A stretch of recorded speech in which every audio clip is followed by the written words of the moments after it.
Hello and welcome to my channel. All thoughts and opinions are my own, based on my own lived experience and my own personal direct experience and my studying and observations.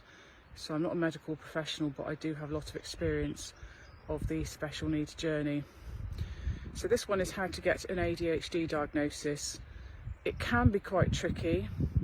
It took until the age of, my son was nearly 7 by the time he got his diagnosis, and that's partly because he's pretty much non-verbal ASD, and if they're already diagnosed with autism, it can be trickier in my experience to get an ADHD diagnosis because they tend to have global developmental delay if the autism is more than mild. So it's hard to work out sometimes whether it's ADHD or whether it's just them being a child who is behind developmentally. There is something called a Connors form, CONNOR. I had to fill out a couple of those forms, did one and then 3 months later did another one. They'll want to do it twice, usually within a 3 to 6 months period.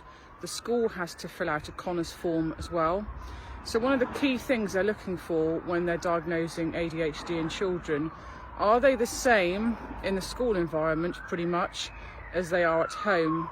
And if they're more hyperactive at home, then they don't necessarily diagnose with ADHD. If they're quite hyperactive and they show the same kind of traits at school, then you're more likely to get a diagnosis, and that's done on a scaling. They also go on reports from professionals, your own diary entries you make at home, ongoing sort of observations.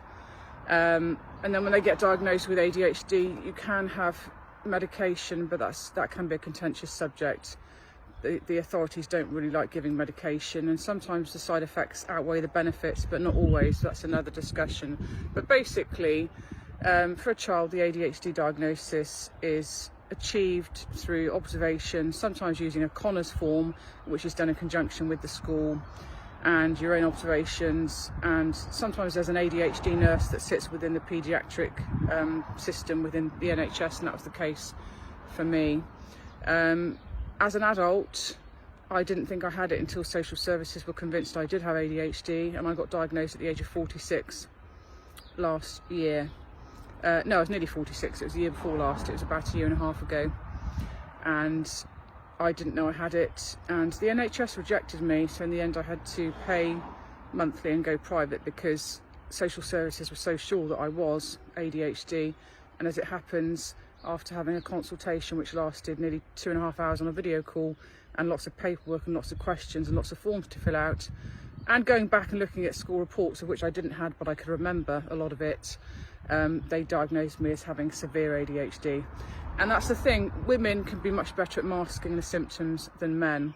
So sometimes if you can't get a diagnosis on the NHS, or you don't want to wait years, sometimes you might need to go private, and sometimes they will let you pay on a monthly basis. Sometimes they do let you have payment plans.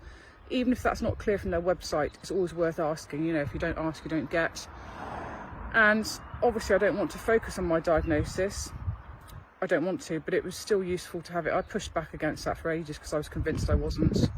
And people would say, oh, is it CPTSD? I've been diagnosed with CPTSD as well, as well as the severe ADHD. So yeah, and there's another video I'll do another time of why people may have ADHD and the reasons for that. But I'm an adult and I'm managing it without medication at the moment. The medication is a personal choice, and that's another issue. But basically, the NHS, the National Health Service, or whatever country you live in, your health service may be able to help you. And if it can't, then you may have to go private, but sometimes they will let you pay monthly. If it's not possible to go private, the NHS do usually see people once they've filled out initial forms, but I would have been waiting 2 to 4 years minimum, and social services wanted me to be seen before then. Going back to children's diagnosis, like I said, there's a Connors form, certainly in the UK, and observations, and sometimes there is an ADHD, a children's ADHD nurse that sits within the paediatric system in the hospital, and that was the case for us. So it's worth asking, is there an ADHD children's nurse or an ADHD specialist in the hospital? Because often there is, and that's a good person to talk to as well. I hope that was helpful. Until next time, bye.